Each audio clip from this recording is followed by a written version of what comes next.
As a missionary, Alex, one of the big mistakes I made was I didn't understand this. I didn't understand how gifts tying us together was a good thing. Now, I did pretty well with it, but not as well as I should have. When we left Indonesia, the nationals gave us, my wife and I, wedding rings, gold rings. They said, you belong to us. When we refuse the gifts, we're refusing the ties, the bonds.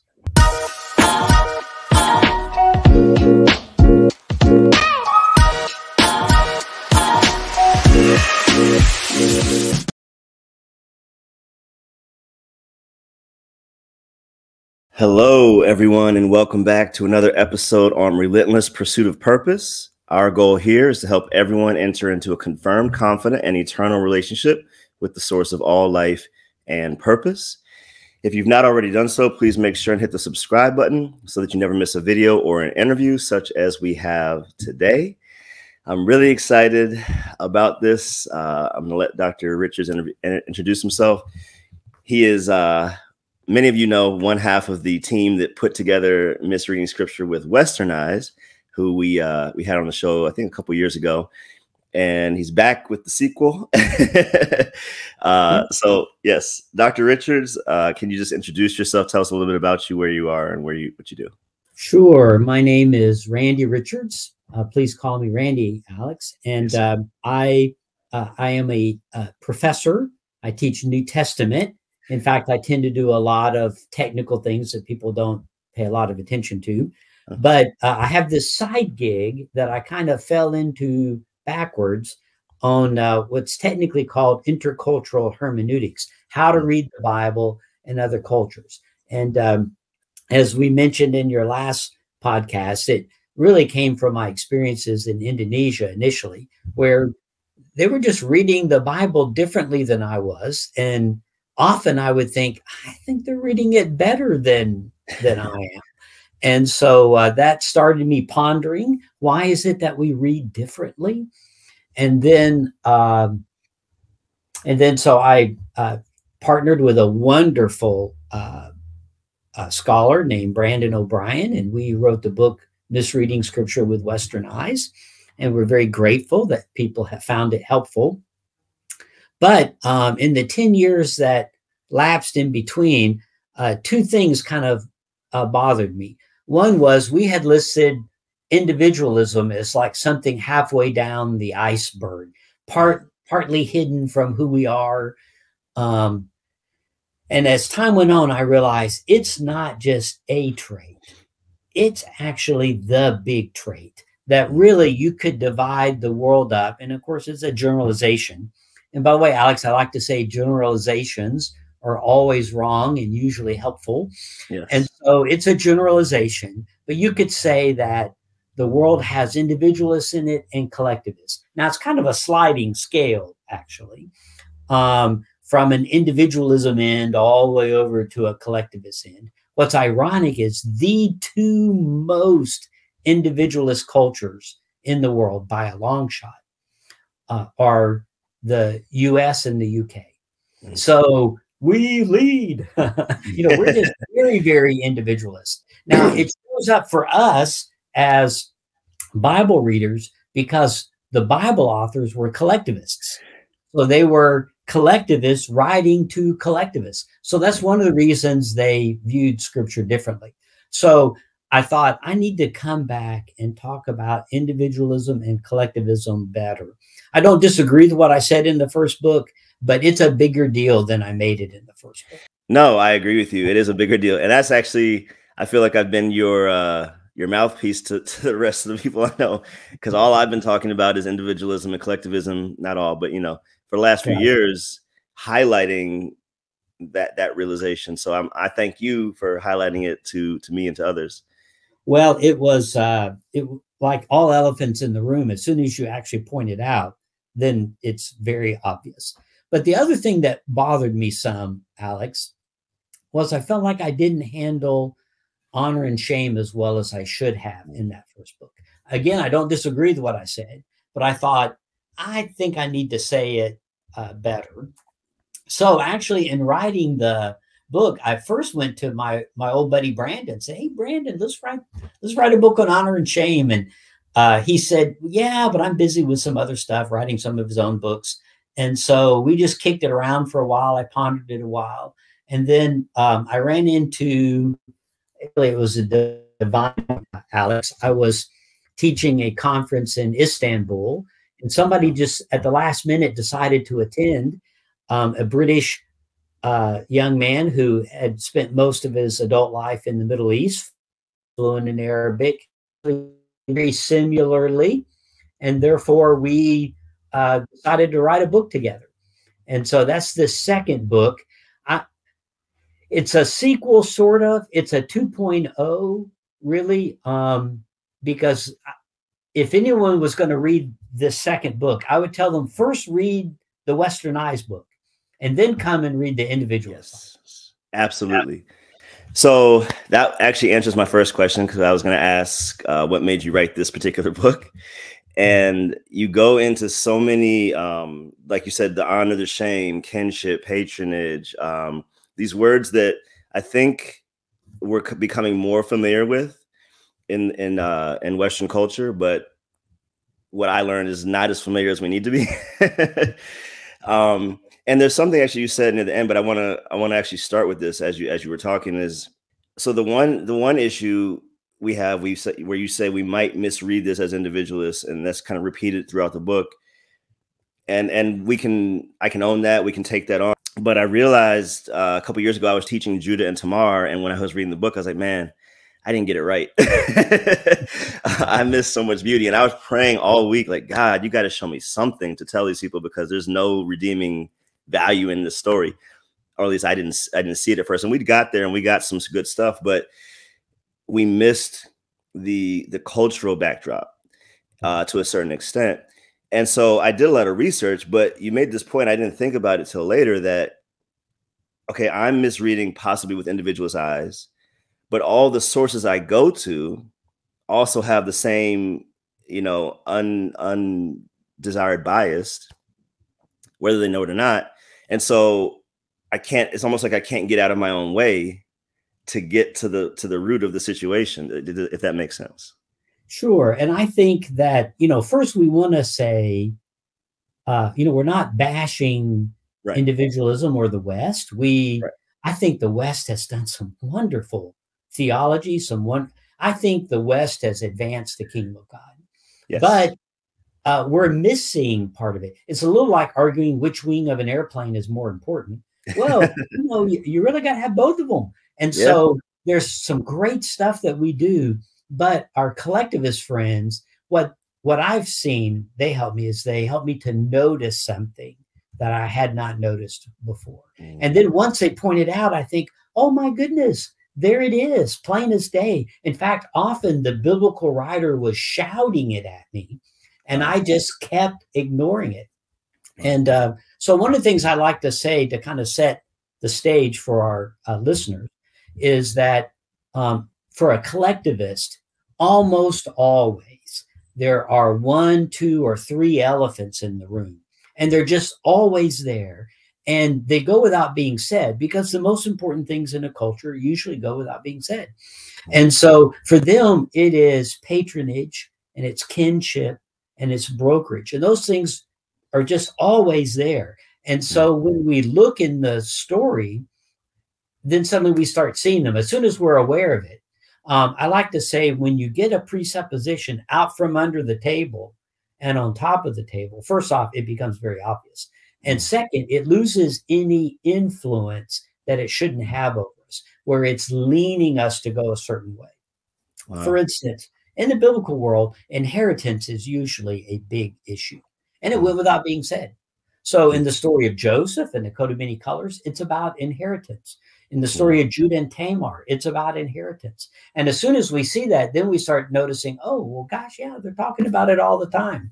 But because I wasn't looking for it, I miss some of the glue holding the story together. Yeah. And so to help hold it together, I read things from my own culture into it.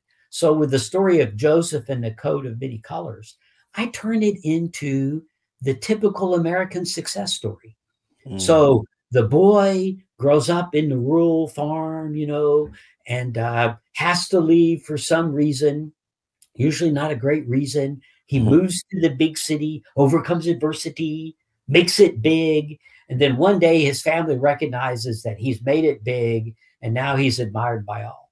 So I turned this Joseph story into that. And so I end up admiring him for the stuff I'm supposed to be appalled at. Wow.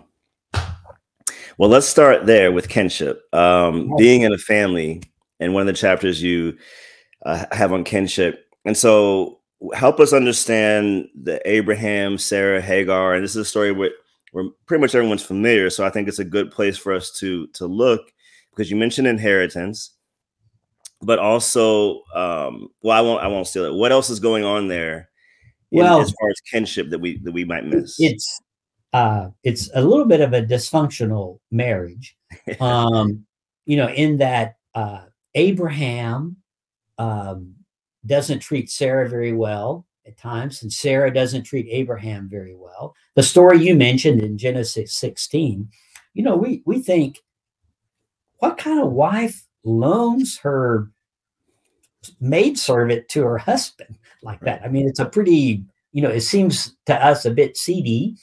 But in actuality, she's attempting to move blame for the lack of children from her, Sarah, to Abram.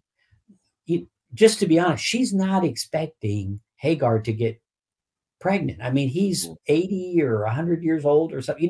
He's way past the age of producing children normally. So she does not expect Hagar to get pregnant. So when Hagar does, it makes it even more shameful to her that she has not produced children. So she was attempting to, in a sense, embarrass Abram with this instance, not herself. And so, it kind of backfires on us. And that's why she's so angry with Hagar. Because, in our story, we think, well, you set it up, it happens, and now you're mad about it. Well, she's mad because it really makes Sarah look bad for being barren.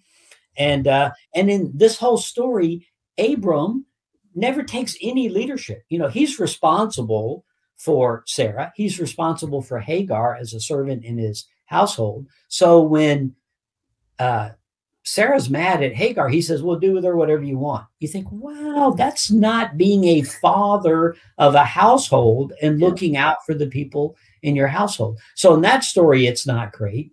And then the next story that I pick up is the story where the visitors come to visit Abram.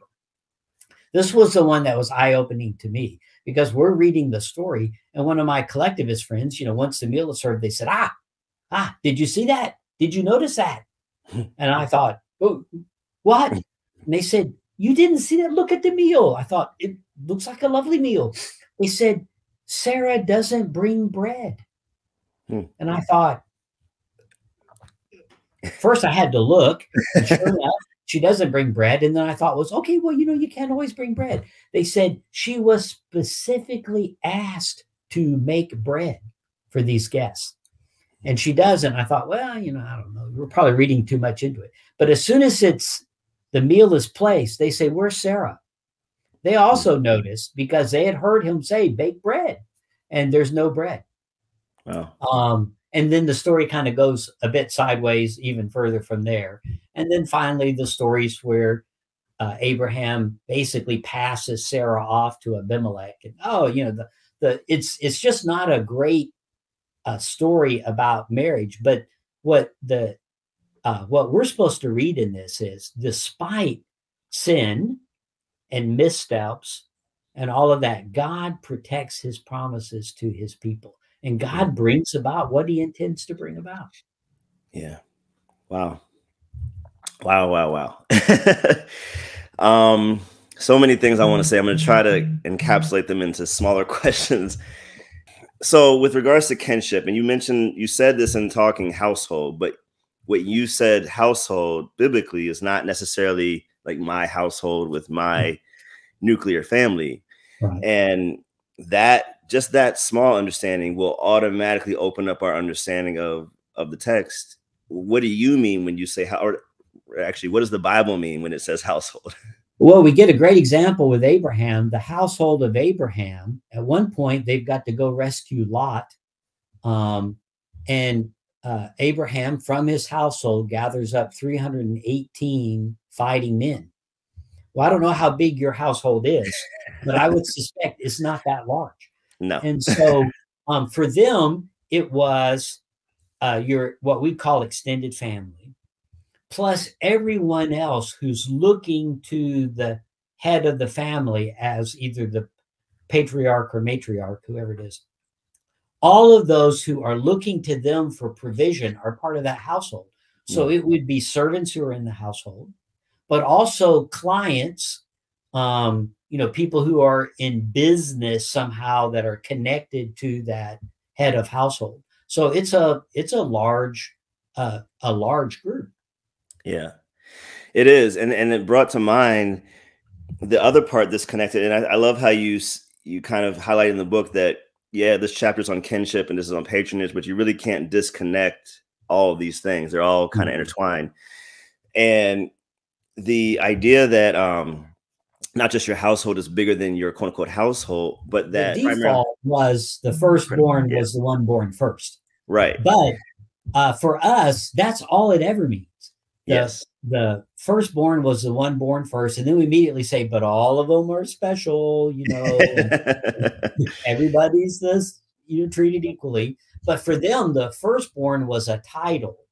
It defaulted to the one born first, but not necessarily so. So, of course, the famous one is Jesus is the firstborn, but the firstborn was the one who inherited. Right. So, in the story of the patriarchs, once again, we have Jacob, who was not the one born first. So Esau was the one born first, so he's the firstborn. But then he sells that title to Jacob. He doesn't think it's worth anything. Well, he thought it was worth a bowl of beans. But right. So he doesn't think it's worth anything because for him, there was nothing to inherit. This God with no name had promised Abraham that he would have many children and that he would have all the land. Well, they don't have any land, and Abraham doesn't seem to have had that many children. And so, Esau thinks that whatever is left of the birthright's not worth anything. Jacob doesn't think it's worth much, but he does think it's probably worth a bowl of beans. So what's really funny, and we need to pay attention to it, is God honors that. So Jacob becomes the firstborn.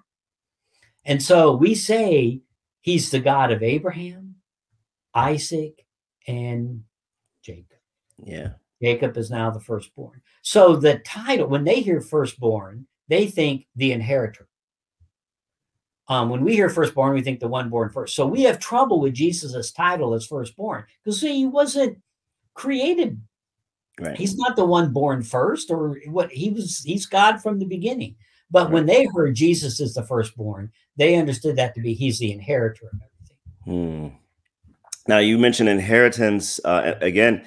The other thing that is interesting to note with the firstborn, because I think I've always kind of looked at it as they get more special privileges, which in some sense they do, but they have more responsibility because of, like you said, this household that they're now kind of responsible for, which is bigger than their own household. That's the responsibility, correct, of the firstborn now.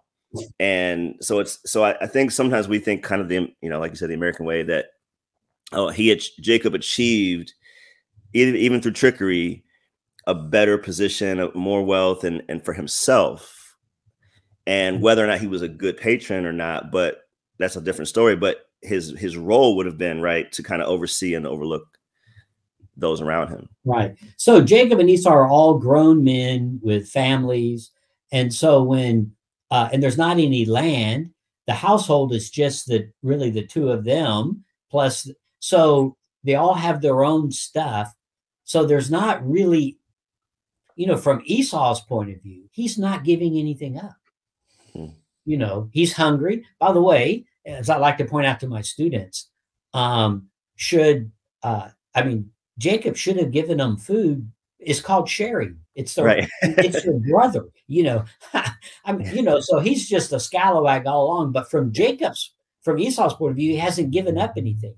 Well, you have this promise from an unnamed God, but other than that, except I love the fact that Scripture says, no, that promise was worth something. If nothing else, we don't say the God of Abraham, Isaac, and Esau. Yeah, that's true. That's very true. All right, now let's go to everyone's favorite, Judah and Tamar. Oh. This is another kinship example, and I was sharing with Randy that, I taught this in our church and did our best and did a lot of research, but there was some cultural nuances that I think I may have missed. And so in the hopes of you not missing those, whoever's watching, we want to get the clarity. So Judah and Tamar, this story in Genesis. Well, why don't you go ahead and recap the story, and then I guess it's a good place to explain levirate marriage as well, so that we can kind of understand. So in the U.S. in modern times, we marry for love, and if people fall out of love, then we think that's now grounds for divorce. My friends in Africa, for instance, they marry to produce children. So not having children in a marriage in their mind is grounds for divorce. So people marry for different reasons. And in Bible times, in the biblical world, you married for inheritance to protect the descent of property and family name and reputation and all of that.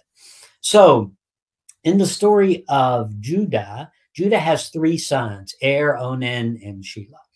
And they arrange a marriage for Er, the oldest son. They do not produce children, and Er dies. So you now have a wife, Tamar. She's the wife that was selected. She is part of Judah's family. We need to keep that in mind. She has left her family in the marriage. She no longer has rights in that family, and she has moved to Judah's family. Her inheritance is unprotected in the sense that it has nowhere to go. There's no child to give the inheritance to.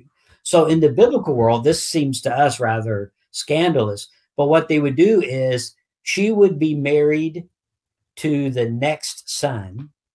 We think, oh, that's terrible, and I've had students say, well, what if she didn't love him? And I would say, well, what makes you think she loved the first son? They didn't, that wasn't a factor in it. The factor was to get children. And the goal would be the first child that she had with the second son, with Onan, would be considered the child of Er, the first son, the older brother. And all the inheritance that was Er's would pass to this child. So then her inheritance, the older brother's inheritance, everything would be protected. So in the biblical text, we read what seems to us a bit of a scandalous story, but basically Onan practices a form of birth control so that she does not get pregnant. And we think, well, okay. But Onan is doing this out of greed, because if she doesn't have a son, then all of Er's inheritance goes to Onan as the firstborn. So, he's just trying to get his older brother's inheritance. Yeah. It also shames her, because it makes her look like, oh, the reason the older son didn't have a child is her. She's barren, because now you have 2 brothers with no son. Now the biblical text tells us why there isn't one, but the neighbors aren't privy to that. So they assume, oh, the problem is Tamar. God is unhappy over Onan's greed, which, by the way, goes without being said in the biblical story. They don't say, well, the reason he does that is greed, because in their mind, it's plain as the nose on our face. The biblical stories already shouted at it that, he's doing this so there won't be an heir. All right. So Onan dies. At that point, Judah says, go live with your family. We think, well, that's at least kind of nice. No, it's terrible. Because she has no rights in her family's household, because she has been sent off. She belongs to Judah's household. He should be taking care of her. So this story is really the story of Judah's failure to take care of Tamar, for whom he has responsibility. So she goes back to this household, her original household, where she has no rights. We think, well, she should at least get her old bedroom back. It's not, it doesn't work that way. And you say, well, why would he do that? Probably superstition. He's thinking, man, the woman is barren and now both husbands have died. He makes a flimsy promise. Well, I'll stay there with your father's household until my youngest son is old enough to marry. Now, if she marries the youngest son, the first child would be heirs, the oldest brother's son, and the inheritance would be protected and life would be good. Well, he doesn't marry her off to Shelah, the youngest son, because probably he thinks, well, she's cursed. And so she's cursed because her husbands die and she's barren. Her family's embarrassed because it kind of looks like they gave Judah a woman that was cursed, so everybody, and of course, Tamar is the one who's suffering in all of this. So then we get to the story that everybody's familiar with, where she dresses like a temple prostitute, and Judah comes by and hires her services. In antiquity, this was done for economic reasons. She has no other means of support normally, a temple prostitute would, and so this is, this is income. So in the story, she gets pregnant, which, by the way, then, among other things, proves it wasn't her problem. It was heirs and Onans, and so then the community, and this is the part we miss, one of the parts we miss, the community goes to Judah. We think they're writing her out, but they're actually shaming Judah. They say, your daughter-in-law, because that's the one responsible for her. It's Judah's.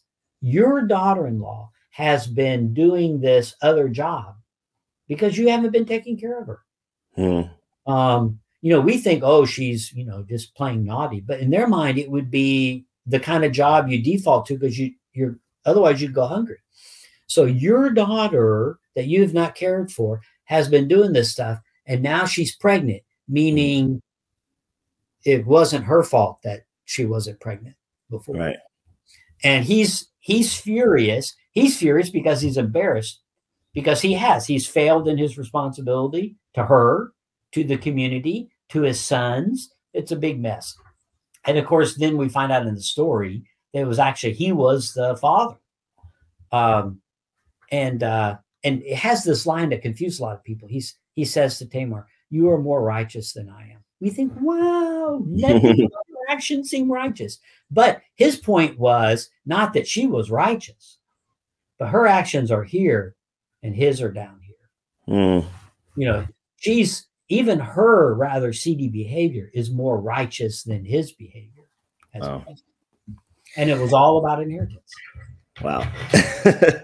Yeah, it's so easy to miss that. And so thank you. Maybe we'll do this one real quick. Ruth and Naomi. I think it's more about Naomi than Ruth. And I don't think we typically read it that way, in the sense that the kinship and why Naomi was doing what she was doing and instructing what she was instructing. I think in general, we tend to miss the kind of stuff that you were talking about as far as kinship and why she can't go back and why she tells her to go back to her people. Just unpack that real quick for you. I think we tend to read it backwards to start with. We all know who Ruth's grandson is. Right. So we know it has a happy ending, King David. So we kind of forget that Moses, in the law said, don't marry a Midianite woman. Don't marry a Moabite woman. Don't do it. Yeah. Those children will not be allowed in the assembly for 10 generations. So we think, whoa, that's don't do it. So when they first hear the story, every time we get to Moabite, and they say that about Ruth every time, Ruth, the Moabitess, it would say tui, tui, it was, so Naomi, who liked her daughter-in-laws, no, they would be despised if they went back to Israel, because Israel was supposed to despise Moabites. And so, by the way, I don't know that the community would have been thrilled over Boaz marrying the Moabitess, which they would say every time. And they probably would have been unhappy about it all the way until the grandson becomes king. And then it's like, wow, look at that. It has a happy ending after all. Well, yeah. But most of us would prefer that our reputation not be soiled all the way until our grandson makes it big. Right. And it just shows that God's grace. Wow. God's grace. Absolutely. Wow. Let's move on to patronage. There's so much to talk about here. So you were talking about something, or I don't know who was writing at this time, but referencing how conversations sometimes start with people in the East. And I've had this experience, and this actually helped me make sense of some of it, because I get messages from people in Africa or other parts of the world periodically. And a lot of times it'll just say, hey, how are you? And I know there's like bots out there and all that, but I mean, these are real people. And sometimes it'll be every week. And I'm waiting for the question. I'm waiting, like, what do you want? And that's not where they're starting, because that's not how they're given to start conversations or relationships. And my American sense is like, hey, I'm busy, get to the point, let's move it. And I'm understanding now that it's not them being slow or delaying the process. It's simply a different cultural entrance into how we connect. Yeah, they're building a relationship. And every relationship doesn't have to go up to a certain level. So they're trying to find out, well, what kind of level relationship do you want? And they're invested. But one of the things that strike us, the grease, the glue for relationships is gift giving. So we say gifts should not have strings attached because it creates bonds. They're bad because it creates bonds. My collectivist friends say, well, gifts should have strings attached. Now they say it this way: gifts hold hands. But their point is, oh, that's good because it creates bonds. It creates ties. It connects us together. So gifts always have strings attached, and they viewed it as a wonderful thing. And it's all done by reciprocation, reciprocity. You reciprocate. So I give you a gift, you give me a gift. I give you a gift. Or sometimes I give this person a gift, who gives a gift, who gives you a gift. But the gifts are always flowing. Now, we may say, oh, Jesus said, don't do that. Reciprocity isn't good. Don't invite people to your dinner who are just going to invite you back. But Jesus is not abandoning reciprocation. He says, invite the poor people so that on the day of resurrection, God will reciprocate to you. So he still recognizes reciprocation, but he says, don't just reciprocate on that low level. Do things so that God is involved in all of this exchanging. Wow. Well, that reciprocity, and I love how you tied all this into the gospel, really throughout the book, but definitely at the end. Let's talk about, can you just explain patronage? Patron, client, who are they? What are they? What do those titles mean? And how does this kind of play throughout? Yeah. Right. So what I would say is the more infused an idea is into a culture, the harder it is to explain. So my students are always wanting a one sentence definition of this, and I always say it doesn't work that way. It's like doing a one sentence explanation of one of my students' relationship to her mom. Well, it's kind of more complicated than that. So I think the easiest way is for me to tell a story. So I'm a baker in the biblical city of Philippi. Now, the reason I'm a baker is because my dad was a baker, my granddad was a baker, you know, that sort of thing. Yeah. Well, one day, we might, as a modern American, say, I did not store the fire away carefully, stoke or whatever they call the fire. And so it gets loose and burns my bakery down. Mm. Now, in antiquity, all of them would say, I hacked off the goddess of baking and she smote me by burning my bakery down. Well, either way, my bakery's in ashes. Mm-hmm. Now, what am I going to do?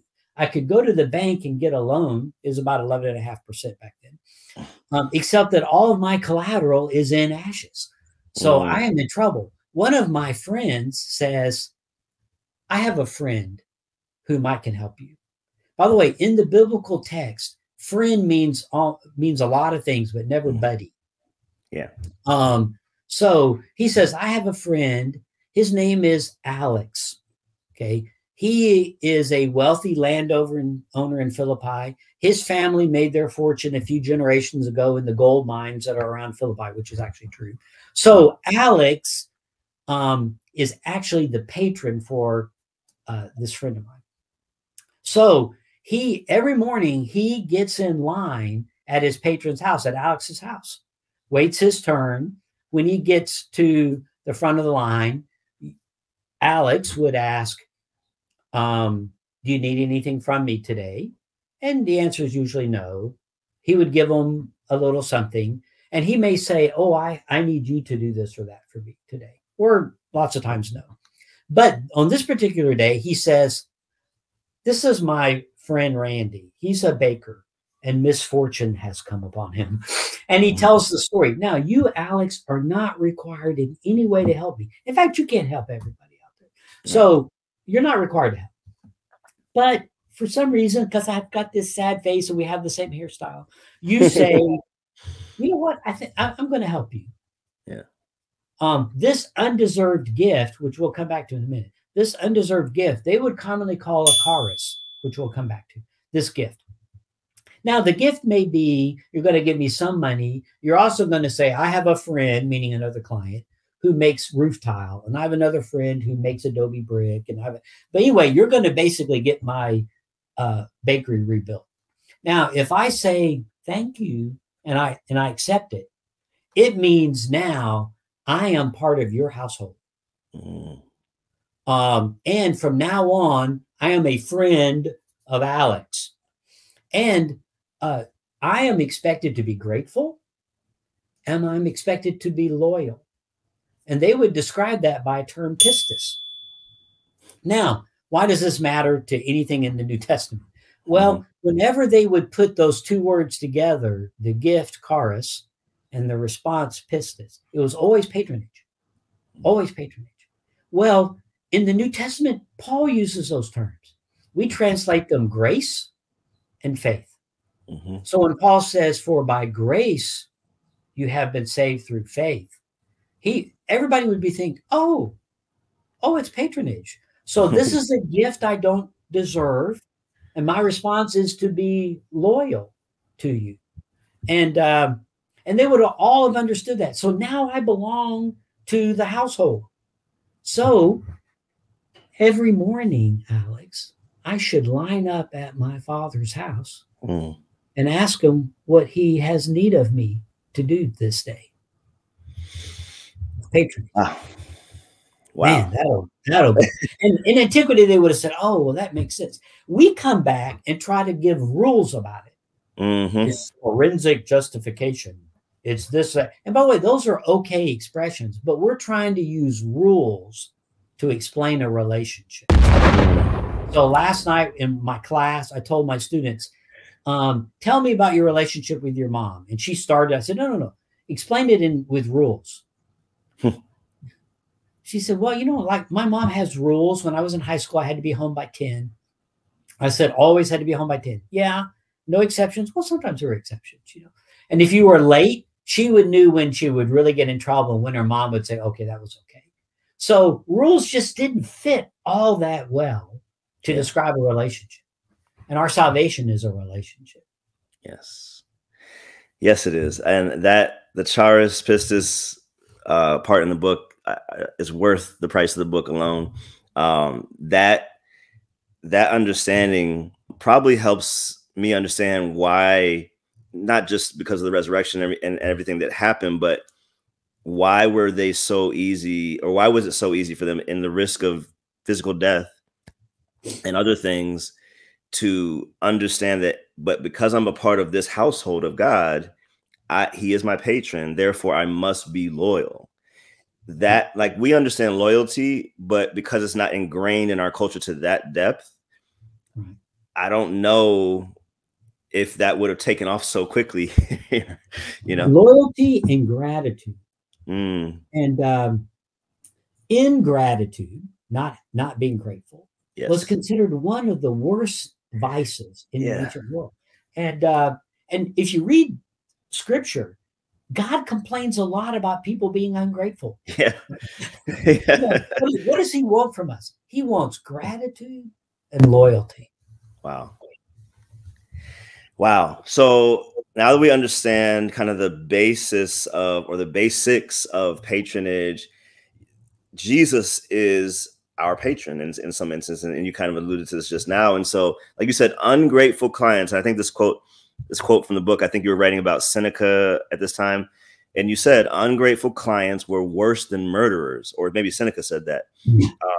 And why? I mean, gratitude. Yeah, I should be grateful, but you know, for us, it's like, oh, he didn't say thank you. You know, that he's a jerk, and we keep moving. We don't really dwell on it.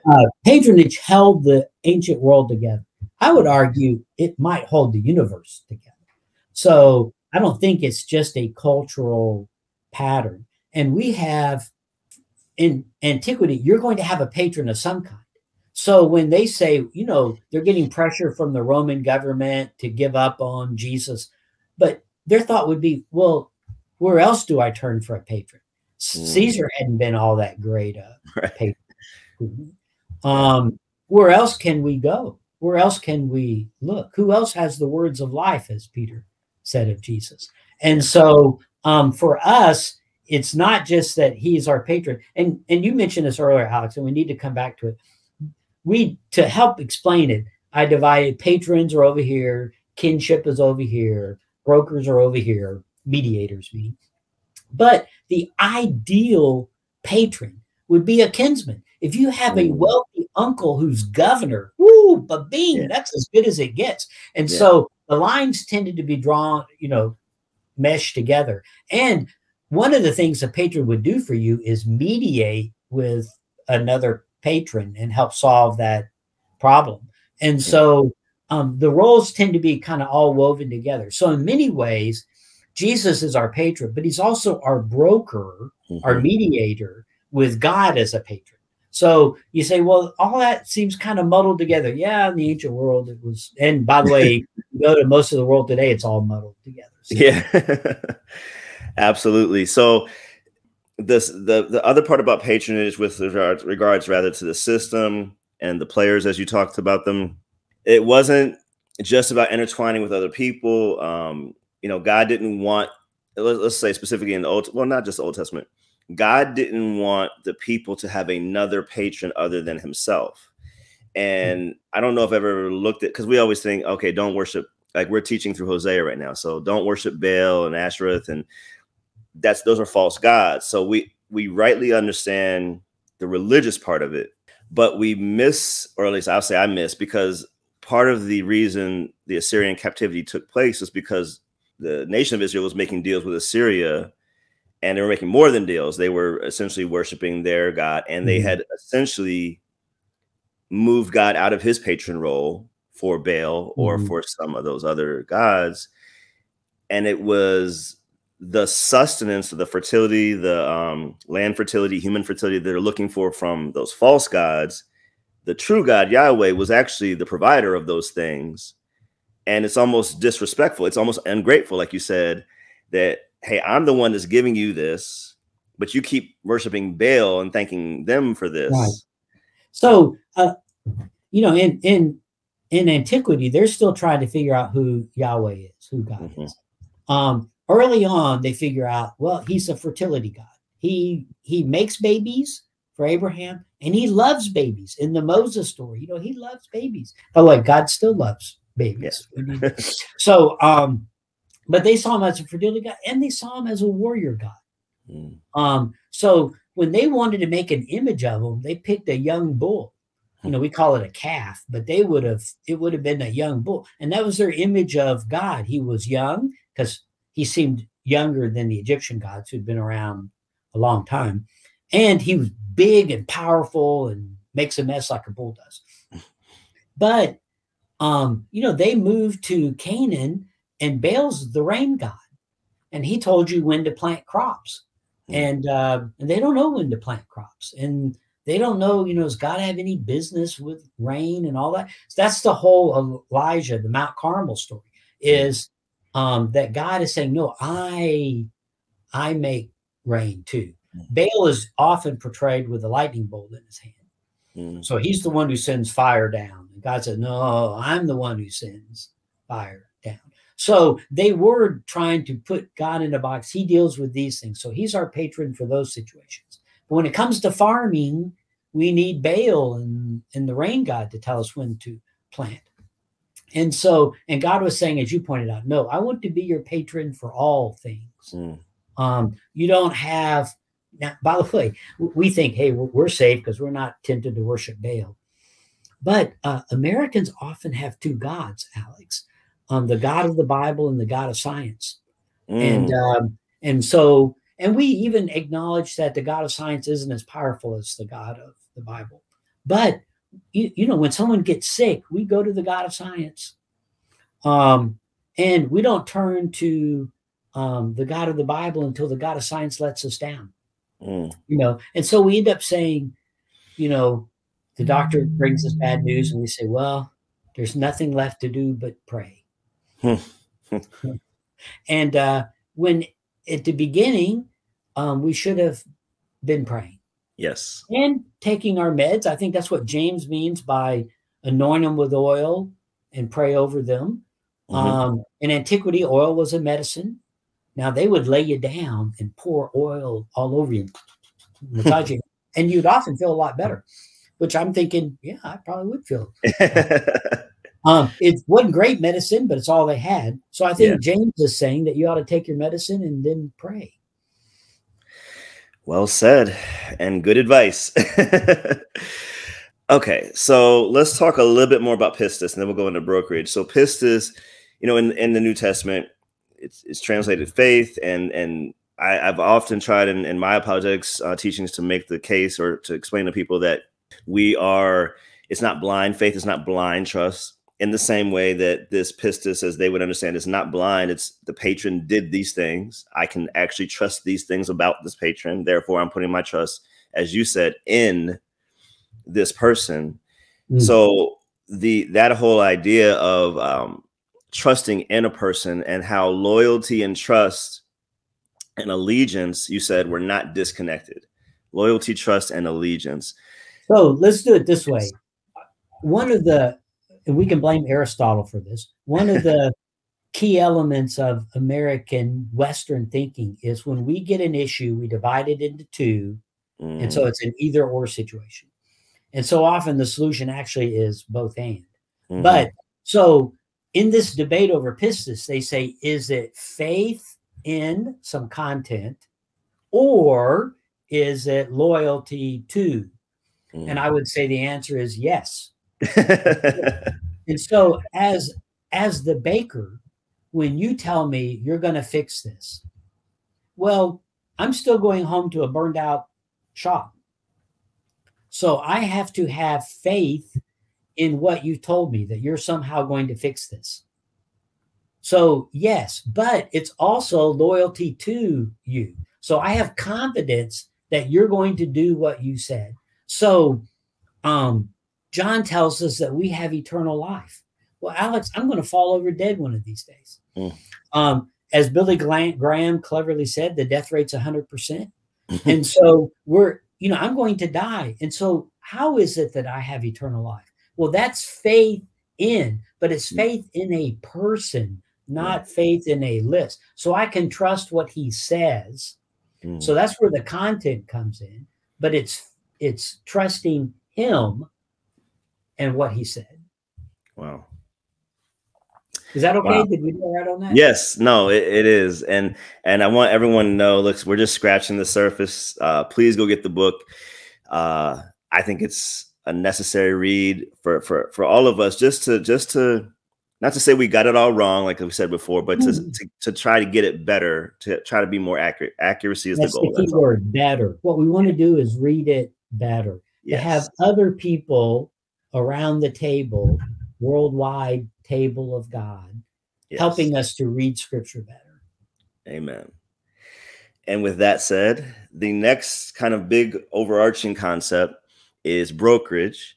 Now, we understand, I used to be in the mortgage industry, and I had a lot of mortgage brokers as clients. And so we understand brokerage to a degree, but that was all business. That was all highly regulated. That was all legal. That was all very different than ancient Near East, but brokerage system, or even current, I guess, brokerage system. But why are brokers and brokerages so central to collectivist cultures? And then how do we and other individualist cultures kind of miss some of these important cues? So we said the three big elephants in the room were kinship, patronage, and brokerage, mediation. But what's more significant, as individualists, we don't like any of those. Kinship we call nepotism. Patronage is already a negative term. And brokerage, what do we want to do with the middleman? We want to get rid of them. So we absolutely don't like any of these ideas. The best way I introduce it is a story that my friend Rich tells. He was watching Arabic television, and there's a cartoon on, and the guy discovers what we call a genie. They call it a jinn. So he has a lamp, rubs it, the genie comes out. Now, there you only get one wish. I guess in America we have inflation or something. Anyway, you just get one wish, and the guy says, "I wish for the world's best mediator." Now, what struck me on that is, first off, that would never have been on my list. I mean, never. Now, what made the cartoon funny was the genie has a terrible time trying to find one. And it reflects their culture's thing of everybody wants a better mediator than the one they have. But what's funny is at the end, the mediator negotiates more wishes. And so it ends up having a great ending for them. So for them, you always want a mediator. We don't want one. So when Paul says we have one mediator between God and man, the Lord Jesus Christ, well, deep down inside, we think, well, I don't even need one. And they always want one. There's always a mediator. Airbnb seems like the quintessential non-mediated function. So I use an Airbnb. I get an Airbnb in Beirut. I'm talking to this guy. I get it all worked out. When I get there, I find out he wasn't even the owner. He was the mediator that the owner used to deal with, I guess, Americans who use Airbnb. So they always want a mediator, always. Wow. And we don't get it. So let's see a story where we can kind of help unpack this for people. I don't know if Abraham and Lot, if this would be a good place to introduce. That's a good example. Now, Abraham is head of a large clan. Lot's head of a large clan. When they talk, this is not like over dinner, that mama cooks dinner and Abraham and Lot are talking. These shepherds are having conflict over pastures because there's never enough pastures. So they need to work it out. How do you work it out? Well, you look for a mediator. Mediators, good mediators, are respected by both sides because their job as a mediator is to build a bridge between two groups. They build the bridge and then they maintain it. They repair it. So a common expression for a mediator is they go back and forth. So the famous story people are used to is the story of Esther. Esther is going to be a mediator between the Jewish people and the king. But the Jewish people can't talk to Esther, so they get a mediator, Mordecai, to talk. And in the end, Mordecai talks to a mediator who talks to Esther, who then talks. But in the whole story, the point is they build and repair the bridge. They go back and forth. So they never use it in the Bible. They never use the term mediator. Usually it's a friend. They usually use the friend word. So, but Mordecai never asked to meet with the king. Esther never asked to meet with Mordecai. the mediators go back and forth. So Jesus is described in John as going back and forth. I came from the Father. I'm going back to the Father. I'm going to come back to you. You think, whoa, that's a busy guy, back and forth. But that's what mediators do. They go back and forth. And so Jesus describes himself in mediator language. That's why the disciples are dismayed when Jesus says, I'm going away. They're thinking, but you're our guy. You're our mediator. He says, oh, but I'm sending a better one. I'm sending a better one. I was going to save this to the end, but you brought it up, and I almost wanted to cry when I was reading this part. Can you explain to everybody the Paraclete and the understanding of that word in general, non-biblical, just understanding? And for those who don't know, Paraclete is fancy word for Holy Spirit. But with this idea of brokerage and mediation and the going away and coming back, and then Jesus saying, I'm going to leave you one. What did the word Paraclete mean as you were writing in the book? And then how can we see the beauty in what Jesus said as far as leading us to the Holy Spirit? So early on, someone pointed out, the word Paraclete shows up in legal documents. And so that's where this idea came to translate it advocate, like an attorney. So that became very popular. We latched onto it because we were trying for the dickens to figure out what in the world does John mean by the word Paraclete. Or older translations would translate it comforter. But it was somehow this person who it was good. It was good to have one. And so that's why they translated it comforter originally, because Jesus was saying, you're worried, you're anxious, but I'm sending this Paraclete. And so in our mind, if you're worried and anxious, what do you need? Well, you need a comforter. And so it's absolutely terrible translation, but for some reason, the disciples found it comforting to know that they would be given a Paraclete. So then later translations would start translating it advocate.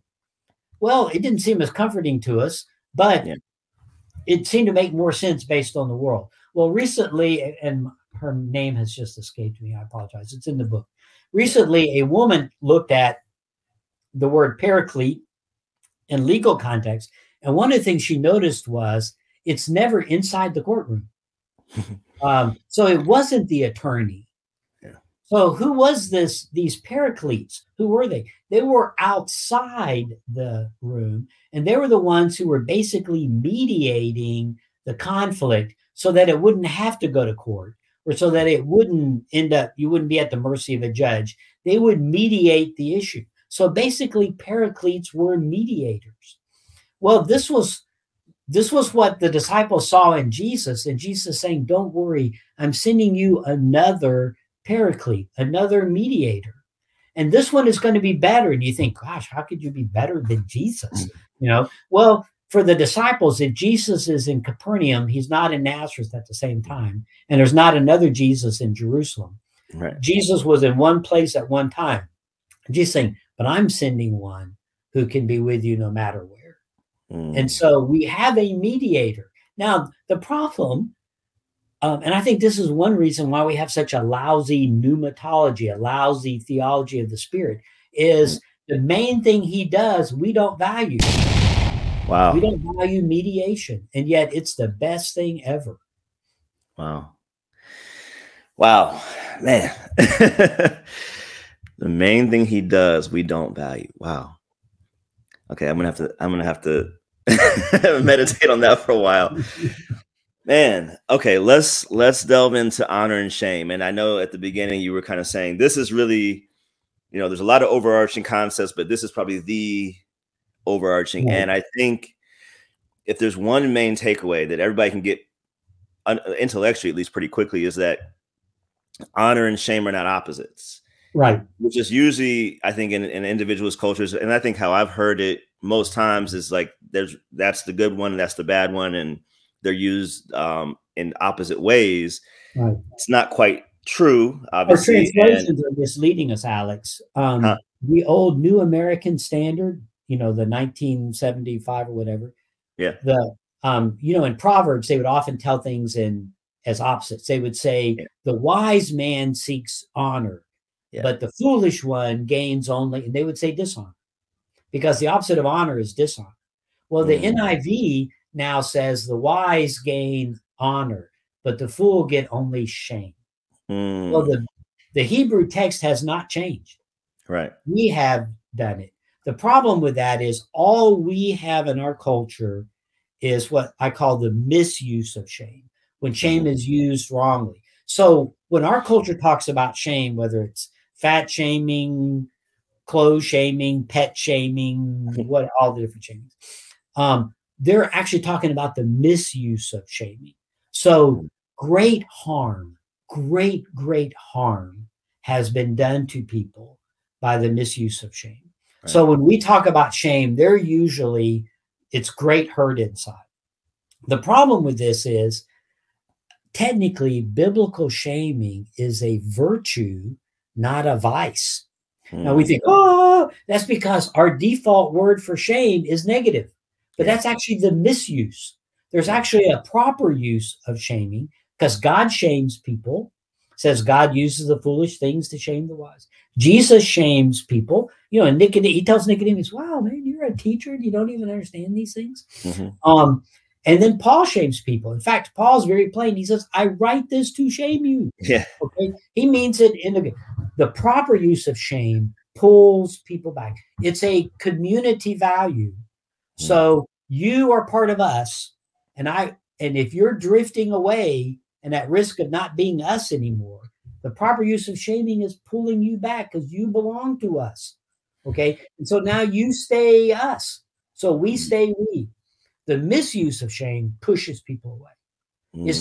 It's intended to push people outside of it. We don't want you as part of us. Right. So that's the misuse of shaming. Shaming is misused in the U.S. I think that's all it's ever used for.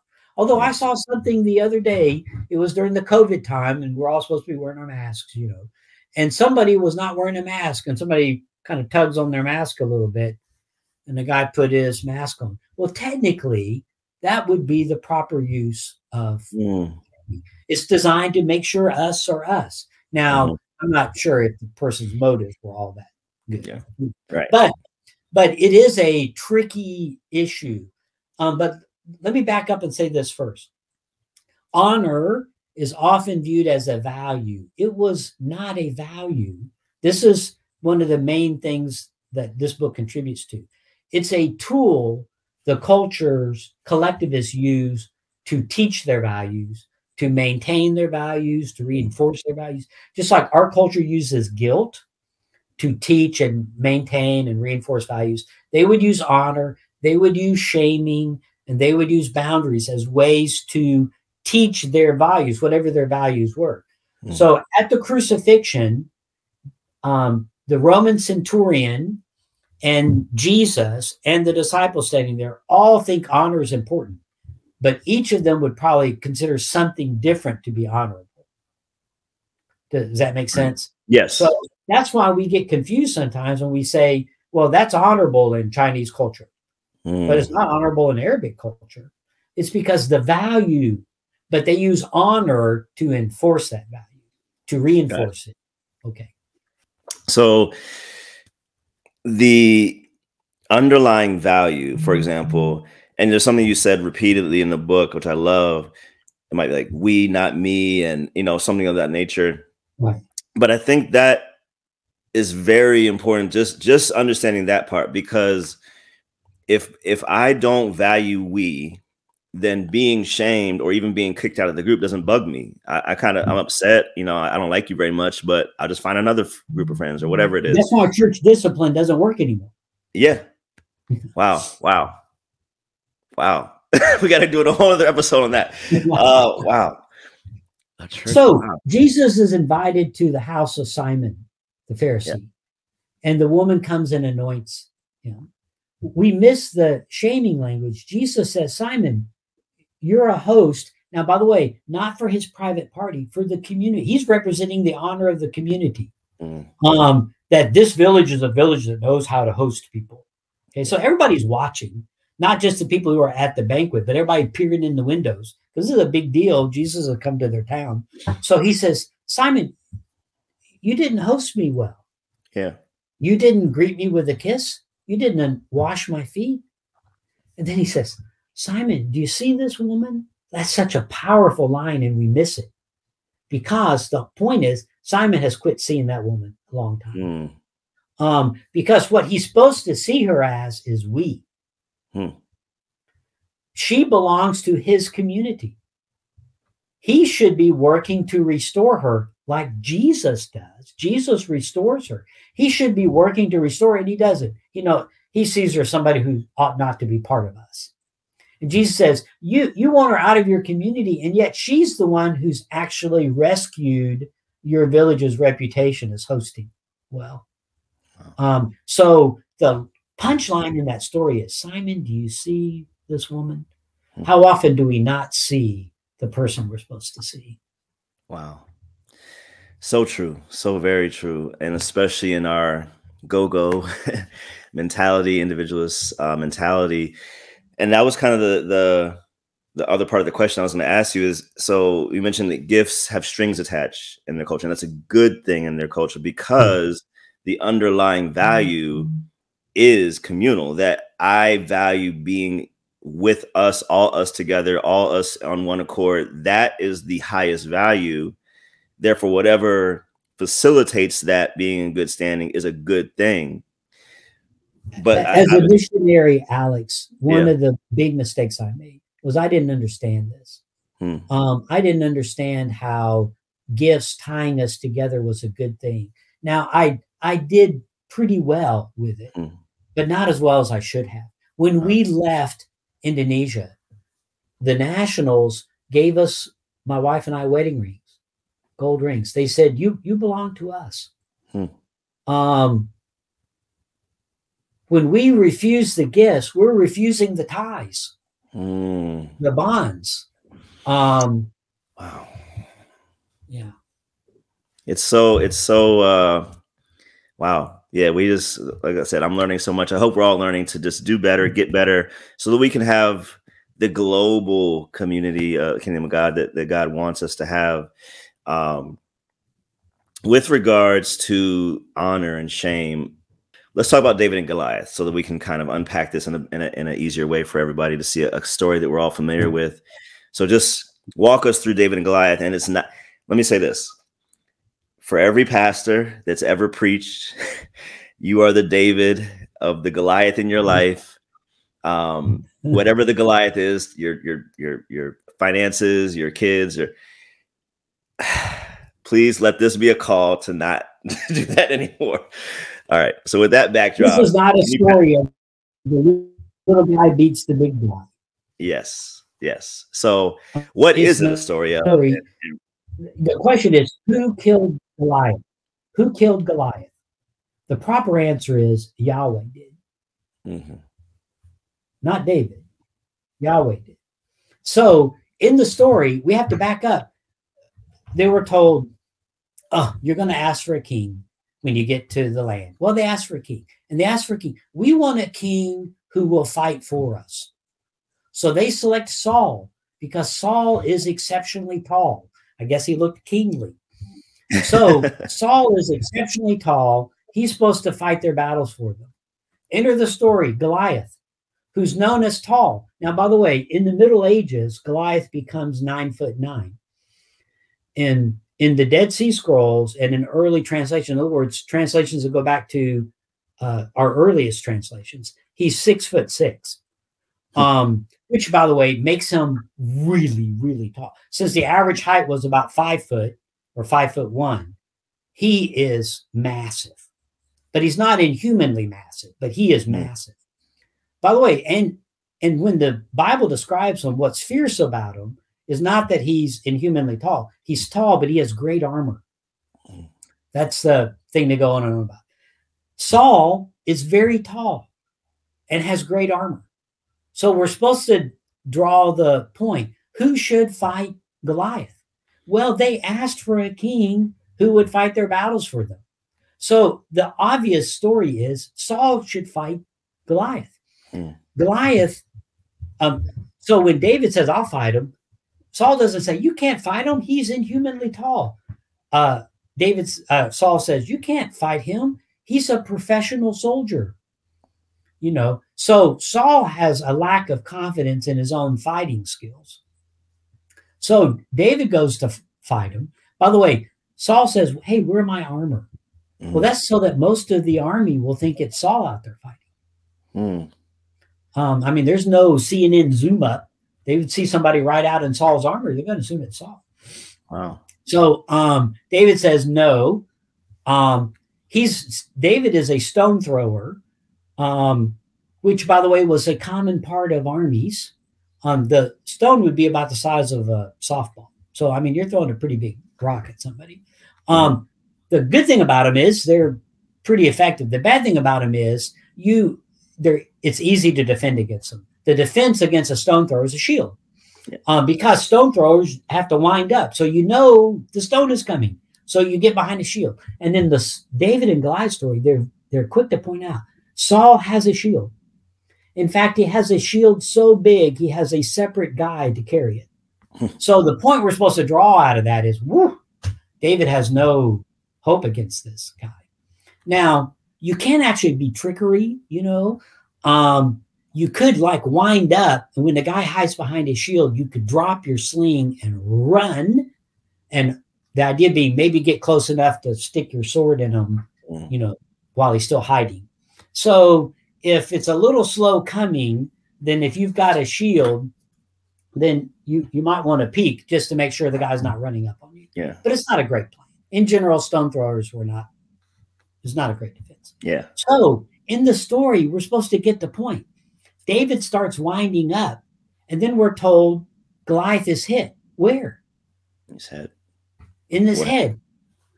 Where you do that. So that would mean that the stone had to already be in the air before Goliath peaked. Well, the only way that could happen, well, you could call it 1 in a billion chances, but that's not what antiquity would say. Antiquity would say, wow, Yahweh fought for the Israelites. The conclusion we were supposed to draw is actually the conclusion the Philistines reach, that Yahweh killed Goliath. So you better run for the hills. I mean, they're not running from David. Right. They're running from Yahweh who killed Goliath. Yeah. And so it is the same message that God gives over and over again. Fear not. I am with you. I will fight for you. And so pastors ought to be preaching this story all the time. And the message ought to be, don't worry about that brokerage firm. Don't worry about that mortgage. Don't worry about that other thing, because God will fight for you. Yes. Amen to that. Amen. Oh, and by the way, the honors given on the way home, they say Saul has killed thousands and David has killed 10,000. Well, actually, Saul killed 9 and David only killed 1. But the point was the honor. They're saying Saul is honorable, but David is 10 times as honorable. And does that also tie into some shame that Saul had, which is why he didn't like David so much after that situation? Possibly. Yeah, because Saul was supposed to fight. Absolutely. All right, let's move down here. There's so much to talk about. We talked about it's not me, it's we. And so with the kinship, the patronage, honor, shame, then we have to figure out, well, okay, there's still multiple cultures, even in this Eastern culture or this country in the East. And how do we know whose culture is whose and where those lines of demarcation are? And there's boundaries. And some are physical landmark boundaries, and some are, I guess, stylistic or language boundaries. But what role does boundaries play in all this? It is a way to help we stay we. And so for us, a boundary fences me in. We don't want a boundary. You know, it's on our list of things we don't like. Right. But they would say boundaries help we stay we. So I know I'm safe because I'm safe inside my group. It's probably more complicated, Alex, than we can do in this setting. But boundaries, that ones that we can pick up right off, are kinship boundaries, patronage boundaries. By the way, you had asked me that, why is kinship kind of scandalous in the New Testament? Well, we're not kin because we call God Father. Father was a common term for patron. The patron was typically called the Father. Right. So when we say our Father who art in heaven, Jesus is at the very least teaching this patronage idea. God is our patron. And they almost never use the word patron. It's usually father or shepherd. Shepherd is another common term for a patron. But the reason we are kin and we are children of God is because of adoption. Adoption. That's the scandalous part, is that we are adopted by God. He gave us the right to be called children of God. So that's the really scandalous part of it. So we can call him Father, not just Father as patron, but Father as our adopted Father. Wow. Thank you for that. So coming back to the boundaries, let me see a good example. So Paul took 39 lashes, or the 40 minus 1, several times, really. Can't imagine that. But anyway, you said something in the book, and I never, what I missed, obviously. He took it willingly. Right. And the fact that he took it repeatedly also means that he was going back into some similar synagogue situations, knowing that this was a possibility, but not turning over the rules, but submitting to them.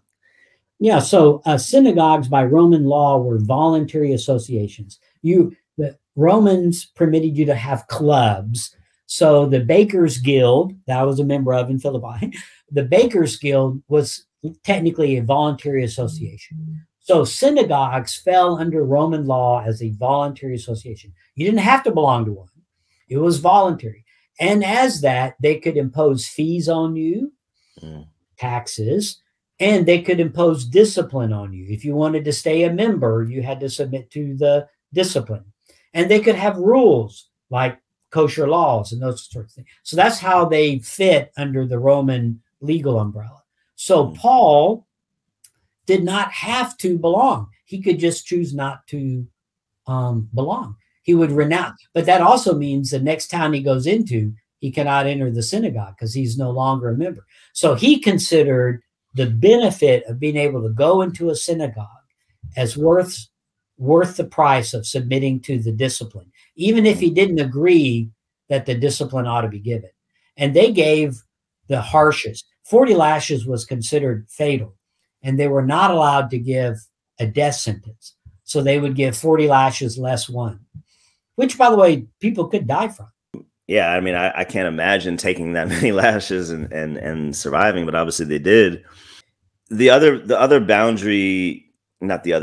other boundary examples or issues as far as eating what meat and the whole what's sacrificed to idols. And first of all, how did most people get meat? Right. And then why was there even, because I think for us, it's like, oh yeah, don't eat it, it's to idols. That's a no-no. It's easy. Why would you even think about it? Like we oversimplify it, right? Right. Because it's like, it's not a big deal to us. Who cares? Why would you even go over to the temple and get meat anyway? But it's a little more nuanced in the real time of their time. Right. So we're familiar with this because in 1 Corinthians, they asked Paul, what about meat that's been sacrificed to idols? Well, a wonderful Australian scholar named Bruce Winter asked a question. It's one of those questions, as soon as he asks it, you think, first, well, why didn't I think to ask that? And then second, I think I've always thought that. He said, Paul was there 18 months. Why in the world didn't it come up? I mean, sometime in 18 months, seems like somebody would ask, hey, what about meat sacrificed to idols? So he actually did research and discovered that while Paul was in Corinth, the Jewish meat market was open. So you could go buy kosher meat. So Christians, even Christians who were Gentiles, could get meat that was not sacrificed to an idol by buying it in the Jewish meat market. Well, after Paul leaves, because of some politics in the Roman Empire, the meat market was closed. So suddenly there's no longer access to kosher meat. Well, your choices are either don't eat meat or go to the other meat markets. Well, in antiquity, the other meat markets were attached to or in the neighborhood of a temple. Because if I'm going to offer a cow to Dionysus, for instance, well, usually you didn't, it wasn't like you're going to offer Dionysus a whole cow, you know, but you might be having a wedding. Your daughter's getting married. And where do you host it? Well, if it's going to be a bigger event, you need we'd call it a wedding venue. Well, temples often had a dining hall as part of the temple. So you would, and with a gift to Dionysus, he would graciously allow you to use his dining hall. We would call it renting a facility. Okay. And for a lot of people, they were just renting a facility. So you offer the cow, they would sacrifice it to Dionysus, and then they would cook up the part that you need. So part of the meat would go to the temple to feed the priests there. Part of it would go to your wedding, but you might not need the whole joking cow. So what do you do with the rest? There's no refrigerator. So there would always be a meat market right there to sell the leftover meat. And it's either fresh meat, or some might can view it as, well, it's extra special because it was to Dionysus originally. Yeah. So this explains Paul's odd comment about, just give thanks to God for it and eat it. But if somebody says this has been sacrificed, then don't eat it. Well, then you think, well, make up your mind. Well, in their mind, for many people, they're just renting a facility. But for some people, no, they were actually doing this banquet in honor of this god or goddess. So here's the challenge, Alex. It's not your daughter's wedding. It's your patron's daughter's wedding. And now you've been invited to join him in this festival in honor of his daughter at the temple of Dionysus. Well, it's like modern missionaries who are invited to a wedding, and it's a Muslim wedding. What, do you go or not go? Those kind of. And Paul's advice was, if it's just a superficial activity, just go and give thanks to God. Yeah. But if this person is saying this meat is sacred to Dionysus, then you can't eat it. Yeah. So it was more complicated than you said. They didn't just go down to the local Kroger to get meat. Yes. No, that nuance is very helpful, and even understanding the research behind the kosher deli being there and not being there, deli, meat market. Yeah. So real quick, another familiar story, the prodigal son. Let's simplify it for our time's sake. The older brother. Let's just stay right with the older brother, and kind of in the same Judah and Tamar thing that we might have missed. We missed the faults of Judah. Not that there weren't other faults by other people, but I think the older brother, we feel bad for him. He got forgotten. He got left out. He's not the favorite, or I don't know, however we want to say that. But actually, it's a little different than that from his point. The older brother doesn't do anything to try. First, he doesn't try to prevent his younger brother from doing something stupid. Real quick, let me pause right there.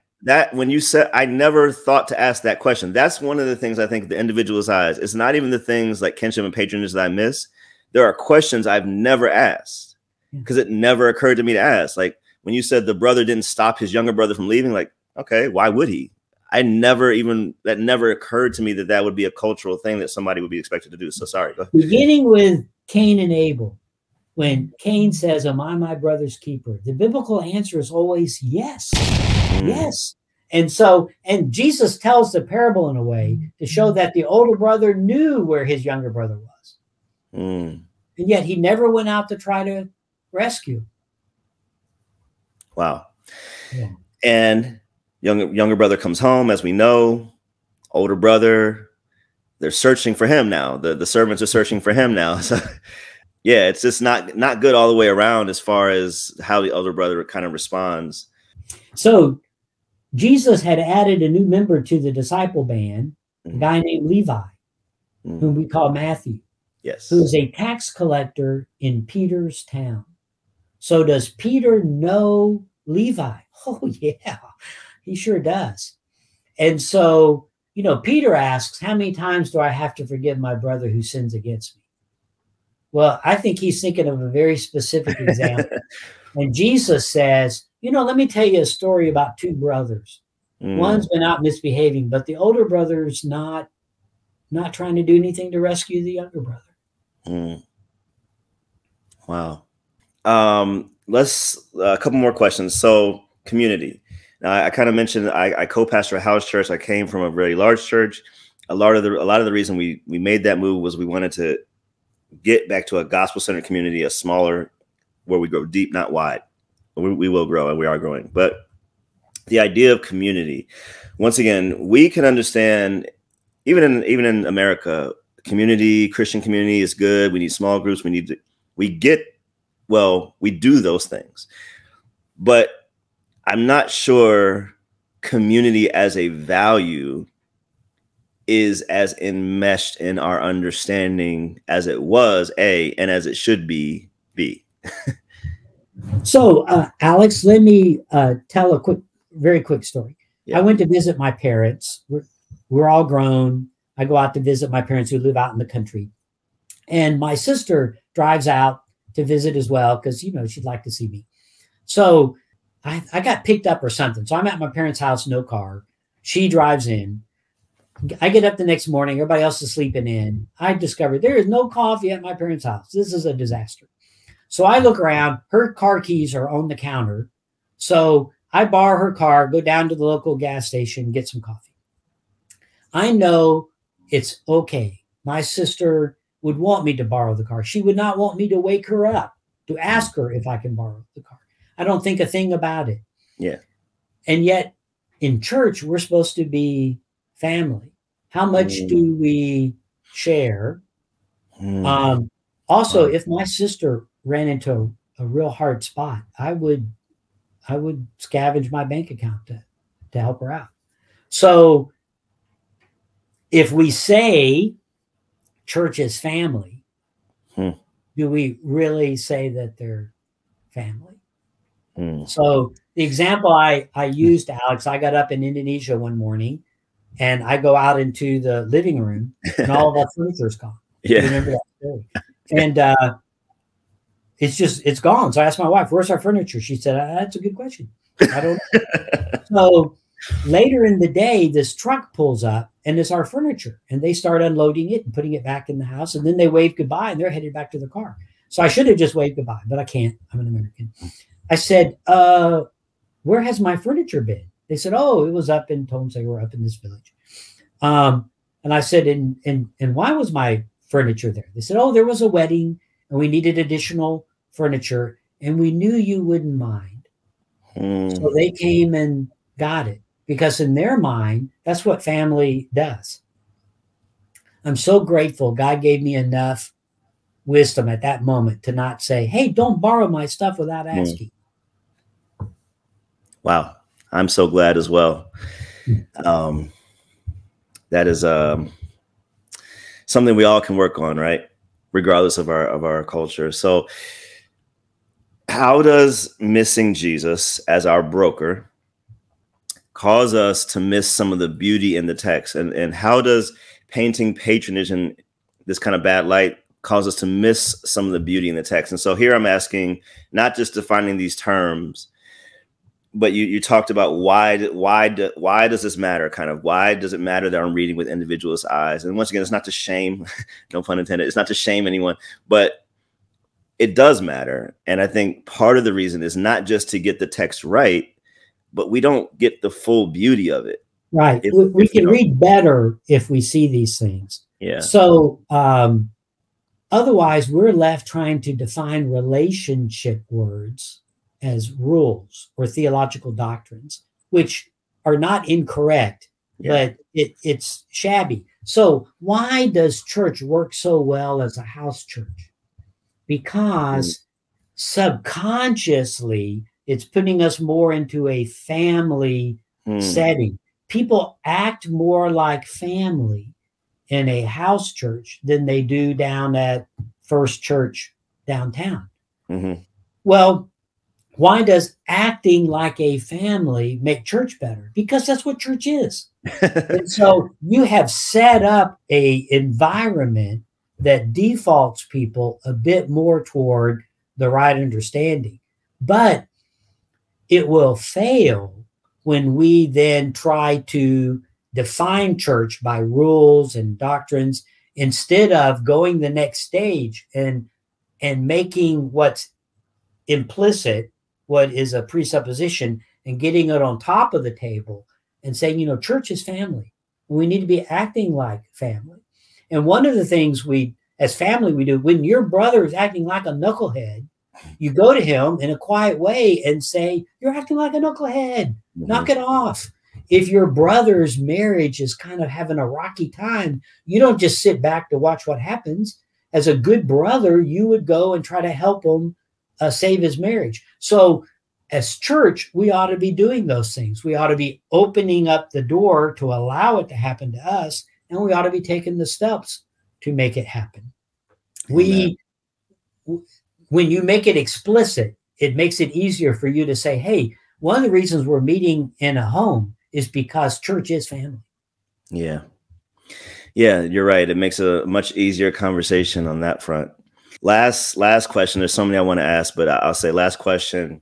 There's a line in the book near the end. You said, the problem is wealthy Christians have been acting as patrons and not brokers. Any wealth belongs to the Lord. We're merely his brokers.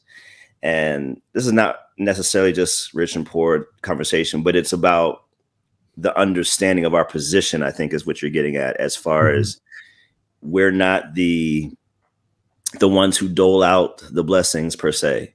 We are, and I'm a pastor as well, and we're supposed to be the mediator, not to that level, but, you know, the broker between the people and the things God wants to get to the people. Right. Peter helped you out with that. He said, we have a great shepherd and we are under shepherds. Well, shepherd was a common term also used for patrons and mediators. And so, yes, we are mediators, but we're under mediators, under the great mediator of the Spirit. So, yeah, he was helping you out trying to. Okay, I'm sorry. Keep going with your question. No, that was mainly the question. Is just what is the proper understanding that we should have, whether as pastors or just Christians in general, is that we are not the patron. We are not let's say missionaries, right? A lot of the mindset of missionary work, at least from the church, some churches, is that we're going to send our people to go help those other people who need our help, right? You've been on, it's colonial, you know, it's very, so let's do it this way. Let's go back to Alex in Philippi. And among your clients, there's now a poor baker who now, when I bake bread, I bake bread for the household of Alex. Owns land that has gold mines on it. And there's another one maybe who deals in purple cloth. So not all of your clients are of the same status. Some are wealthier than others. But when you go to help me, for instance, help, he has sent me to help in Indonesia. Well, but I'm a client, so I will take whatever talents I have as a teacher to help them, but I'm not the patron showing up to dole out resources. I'm not the great white missionary who's come to help Indonesia. I was sent by my patron with what talents I had. They have their own talents and they're helping, and we're all in this together working for our Father, our patron. Amen. And as you said, that is where the body of Christ, the metaphor, it all makes so much more sense now, that the unity of a body that Paul and other writers have talked about makes so much more sense. Thank you, Dr. Richards, and your co-author for writing this book, both books, but this one, as we're talking about today, Misreading Scripture with Individualist Eyes. I encourage everyone to go get it, broaden your library, broaden your understanding, and yeah, thank you. Thank you, Alex, for inviting me. All right. I appreciate it. And until next time, peace.